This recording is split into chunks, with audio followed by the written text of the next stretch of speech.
Yeah. Hunter, it's a real pleasure to talk to you. And I gotta say it, the album is fantastic, and I have a lot of questions Thank related you. to the album because there's always been a certain kind of darkness in AFI music, but I do believe that with Silver Blitz, it's an evolution of what you previously work on bodies, and now everything to me has a full 80s gothic atmosphere. The sound, the videos, Davis mustache. So I do want to know, for how long did you work in this album, and especially about this entire vibe that it has. Yeah, I think it was, over a year of writing and I mean it started with us kind of talking about sort of what we wanted to do with the record and sort of deciding that we wanted to lean into the music that we all really love and to try to put together something more cohesive than we have in the past. Just sort of I don't know, for lack of better words, like pick a lane and just you know shoot down that lane. Um, and then from that point, it was like a lot of sort of exploring what that would be.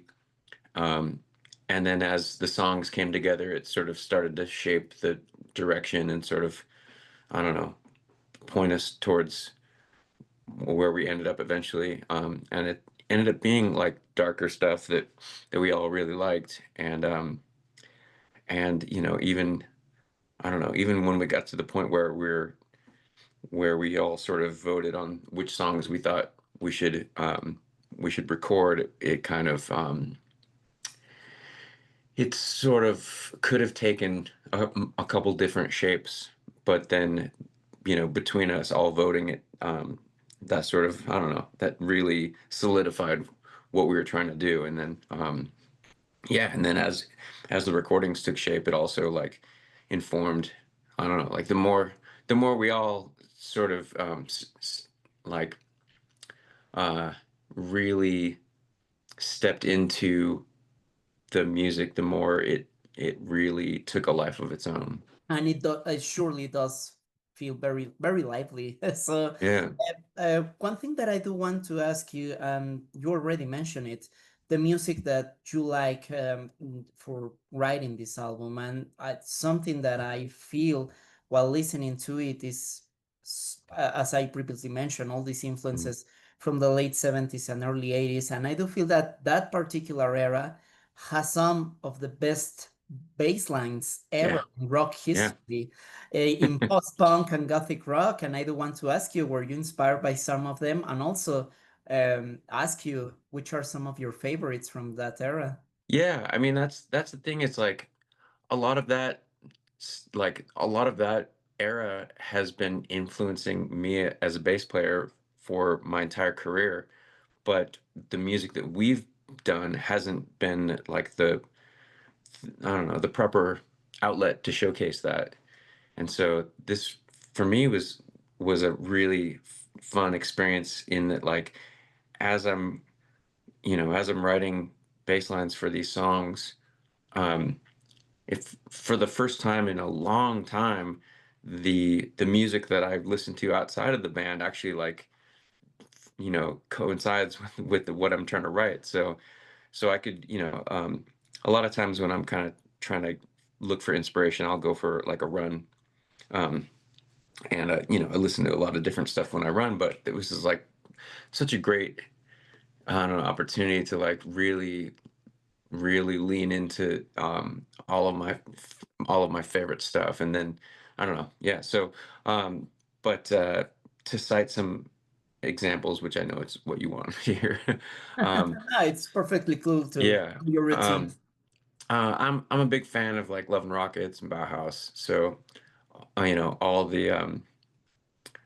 all the David J stuff is yeah, yeah. And of course uh Simon Gallup, huge influence. Peter Hook, huge influence. I think also on this album, like I tried to I thought that maybe I could play fretless bass on some of these songs, and so I got a fretless bass, and I've never played fretless before, Mhm. and it turned out to be a lot harder than I had hoped it would be. um, it's I could sound great when I'm playing by myself, but then as soon as I'm playing along with a track, um, you know, a note that's a little out of tune maybe sounds cool, but maybe it doesn't sound cool. And it was just really hard for me to play some of the stuff. So I ended up only playing one song, um, fretless. And it's not, I was going to say, like, um, I love listening to like Pino Palladino's fretless playing. Mm. And I was like, I'll do something really cool like that. I ended up playing just almost like whole notes. And having to like stare at the guitar tuner the whole time to like try to keep it in tune. So yeah, but yeah, it is definitely a chance for me to bring a lot of the like post punk and like early punk and more I don't know, death rock and goth like style bass lines to the forefront of what we're doing. It's amazing because to me it was a great experiment of bringing your own influences and also to take the challenge of the fretless bass. I do Yeah. believe that's gotta be like really one of the hardest things to play. Well, I think so. Maybe for the next record, I will now I know like kind of what an animal it is. Like I'll spend some more time practicing and hopefully get a little more in there. Can't wait for it. Well, Yeah. Hunter, I do want to discuss about my favorite song of this album, which is now also one of my all-time top AFI songs, which is Non-Underground, Noon Underground. Okay.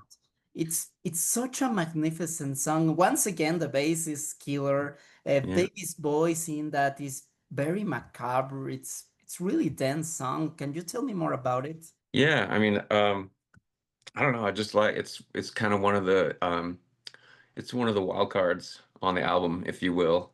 And I think for me it was I don't know. To me, it carries a lot of the energy of some of our earlier songs, but places it into a different context. So it doesn't feel like we're just playing some sort of like thrash song or something. It definitely pulls it into a new arena. And really to emphasize that, I wanted to have a tone that is just a different sound. And the whole album, when I sat down to like sort of shape what I was doing, I sat down with like 40 effects pedals on the ground and just tried to find combinations, plugging them together to find weird sounds and just I don't know, different things.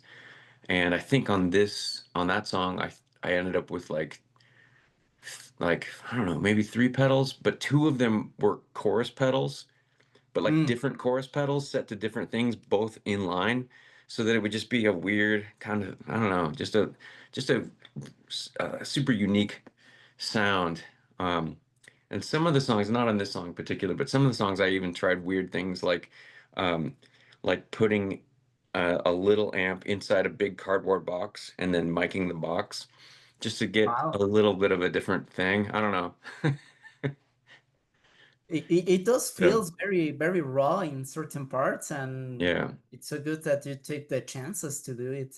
Yeah, there's a moment in No One Underground in the middle section where I do an interesting thing. It's like almost not audible on the record, which I'm a little disappointed about. But I do a thing that I've never done before, and and I mean guitarists probably do this stuff all the time, but as a bass player, I've never done a thing where I slide into a note and then play this arpeggio up and Hmm. then down again, then slide back down.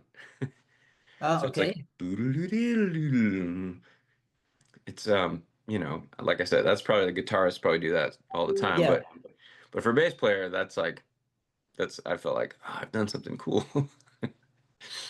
That's the biggest part of composing composing music, to experiment with new ways all the time. Yeah.